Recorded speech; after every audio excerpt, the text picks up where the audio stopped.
A real shocking tea experience in Nova Scotia. Won't you join us? The good, the bad, the ugly, and the yummy of afternoon tea. Port Medway, the second stop on my Nova Scotia tea tour. For our second tea stop on the east coast of Canada, we went to Rosefinch Mercantile Tea Room in Port Medway, which is about 90 minutes south of Halfaix.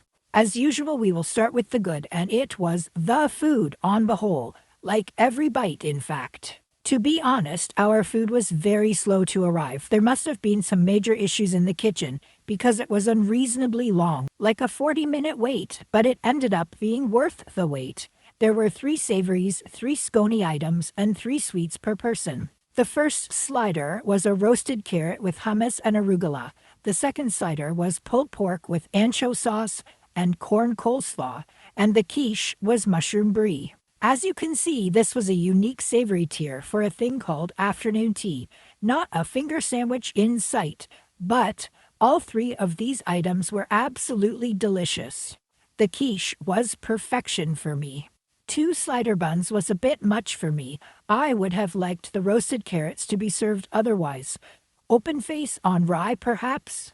And both sliders were far, far, far too messy for afternoon tea, even though they were very tasty. We got new plates when we were done with this tier because what a mess it all made. The scone tier had a piece of cornbread and 2 scones. 1 scone was an orange poppy seed and 1 was an apricot and Gruyere cheese scone. They were served with shared helpings of whipped honey butter and some type of jelly jam. We think apple blueberry. Although we were most excited for the cornbread, of the 3 items on this tier, it was our least favorite. But we were so thrilled that both of our scones were delicious. They were buttery, had an amazing texture, and awesome flavor. The apricot cheese scone was our favorite. That sweet and salty combo was spot on. I was worried my orange poppy seed scone looked overbaked, but it was a buttery crisp and was still soft on the interior, so it was very good too. Although no proper clotted cream was served here, the honey butter tasted great on both scones. We also excused the lack of clotted cream based on the price, which I'll get into in a minute. But first, the sweets. Again, there were 3 per person, a mango meringue, a Portuguese tart, and a house-made chocolate square with masala and cayenne. We shared the tart and chocolate and brought home the extras to eat later. Again, these 3 items tasted great. The mango meringue had a great texture, light and crispy. Yum! The custard tart was especially delicious and was served slightly still warm.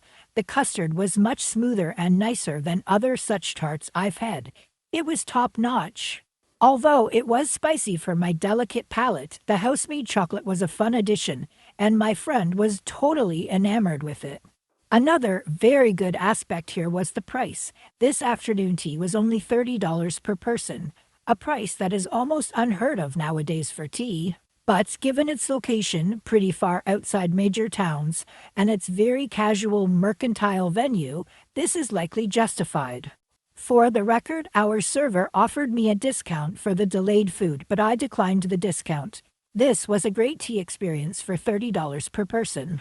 The bad here was the tea situation. Not the tea itself, it tasted good, but the fact that there was no tea menu. The poor server had to rattle off the 12+ tea options from her steno notepad, and you had to listen carefully to decide what you wanted. This wasn't an issue for me because as soon as I heard Earl Grey, I knew I was fine, but for other guests there really should be a printed menu of tea options. We saw enough other tea customers on a Friday to warrant a printed menu with descriptions of the teas. Please and thank you. My friend chose the herbal peach tea and tried the Earl Grey too. They were serving a local brand of tea, and we liked the flavors of our tea. The teapots were also very small, but of course they can be refilled. The Earl Grey was good and strong in this little teapot. The ugly, this is a very casual tea room, with some bakery items, folks just drinking coffee, some knickknacks for sale. You can get the vibe from these videos.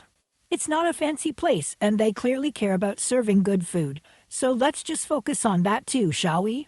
And finally, the yummy. We both talked about that apricot and Gruyere cheese scone all the way home, so that was clearly our favorite item. But honestly, as I said, all of this food was good. What a happy surprise off the beaten path. Based on the food, the price, and the vibes, my Queen of Afternoon Tea rating is 4 out of 5 stars. Have you been to Rosefinch Mercantile Tea Room yet? Would you go? Share your impressions in the comments below and be sure to like and follow my channels. Please and thank you.